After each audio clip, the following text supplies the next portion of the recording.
Welcome to Frequency Matters, the RF and Microwave Update series. I'm Pat Hindle. I'm here with my co-host Gary Lerude. In this episode, we're going to take a look at our May IMS 5G themed issue.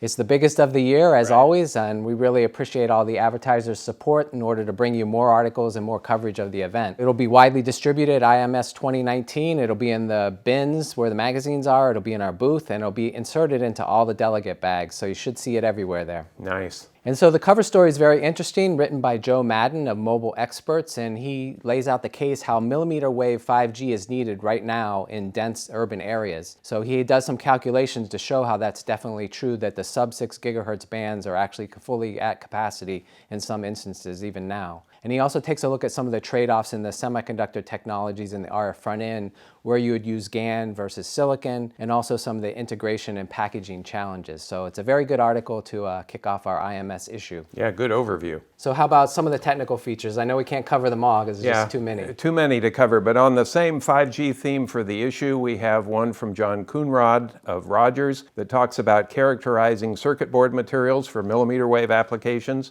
John always does a great job with his articles, lots of data for people to digest. Very practical. Very practical. And then Tim Dawes of NXP has an interesting article on a two-stage LDMOS Doherty power amplifier that's designed for the CBRS band. So that's 3.5 to like 3.7 gigahertz roughly. And it's an interesting application of LDMOS because a lot of people said LDMOS wouldn't do much above 3 gigahertz. This one has about 6.6 watts of average power, 37% power added efficiency, and it has, interestingly, more than 300 megahertz of instantaneous bandwidth. Wow. So LDMOS isn't dead yet. No, it's not.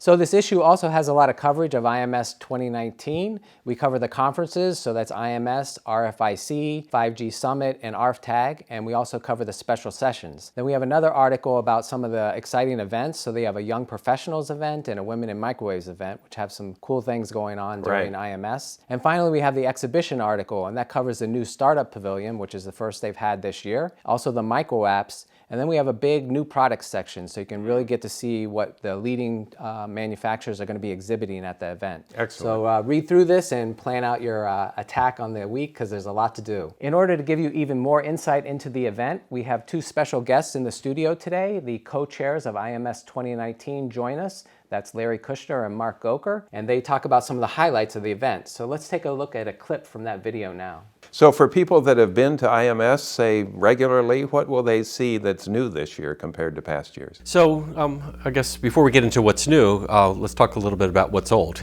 because the Boston Steering Committee has really prided itself in trying to not only preserve everything that's good about IMS, so the networking opportunities, which are always a favorite, the high technical content, great workshops, great short courses and the like. So all of that is there. The industry exhibit is stronger than ever. Over 600 companies will be with us this year, and 9,000 total people. So all the things that everybody enjoys so much and looks forward to at IMS are certainly still there and better than ever. And then quite a few new things. So one area that we're highlighting is getting young professionals very much involved, and they've been a great energizer, for us. And so they came up with this idea of focusing on startups. And so we have a new startup pavilion on the exhibit floor, and they've organized a number of events around that. IP 101. So folks that are thinking about starting up, come and get some education, about how to start up, and there'll be VCs here to give advice. We're going to have like a Shark Tank session where the next best startup, and we're going to have another number of startups give a pitch, and then we're going to vote to see which is the best one.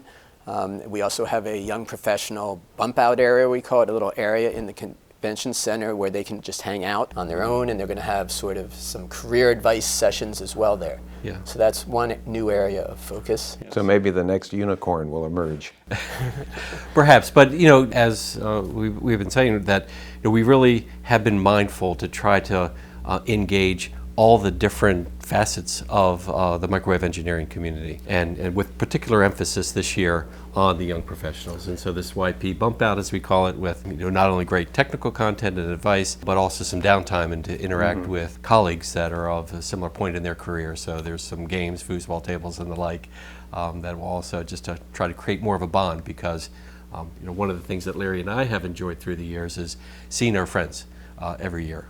And so this is a great opportunity for those friendships to get established. So Mark and Larry are true professionals. They've been doing events for IEEE for many years, so I know they're going to have another successful one this year. Definitely. They've got it covered, I think. So turning to the news, I've always been intrigued with 3D printing. Exactly. And there are a couple items in the news I wanted to highlight. So Nano Dimension announced that they produced and tested the first additively manufactured IoT device. So this is a 2.4 gigahertz transceiver. Took 12 hours to print. So you could design it in the day, let it print overnight, and in 24 hours, you're good to go. So they tested it at 2.4 gigahertz, and they actually got 10% better throughput than they did with a traditional device. So it seems like it's really ready for prime time. And then we had a second one about a month ago. Orbital Microsystems announced a launch of their first satellite and in the constellation that will do the global environmental monitoring system. And they have a D-band radiometer that's part of that system, and that uses a 3D printed horn antenna.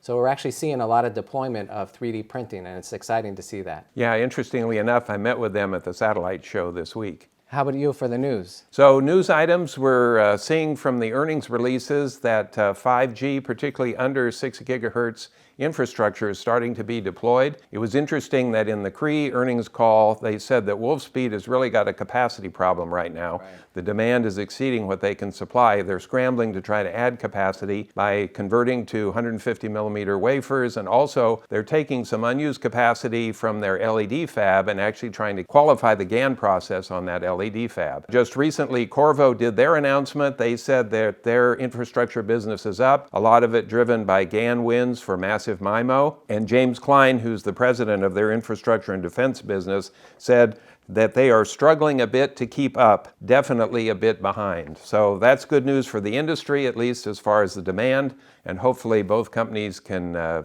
get their capacity in place so they can support the demand. Yeah, Cree announced that they're investing, I think, $1 billion in their fabs. That's interesting. Yes, that's more of a longer term play, supposed to be in place by 2024, but I think they said it would be 30 times the capacity they have today, largely driven by silicon carbide for power applications, but definitely the GaN RF side is going to benefit as well. Turning to events, if you want to get your test and measurement and design software fill, you can do that over the next couple of weeks. So May 14th, Keysight will be holding their first Keysight World Americas event. That'll be in the Bay Area. And then following week, May 20th through the 23rd, is NI Week. So there's about 5,000 people that attend that. It's a huge event. Yeah. So you can really get your fill of test and measurement. And you'll be at NI Week. I will. How about you? You just returned from Satellite. How was that? Satellite was a fabulous show. A lot of activity because of the low Earth orbit satellite constellations that are starting to be launched or on the launch pad, so to speak. I had the opportunity to meet with Matt Desch, who's the CEO of Iridium.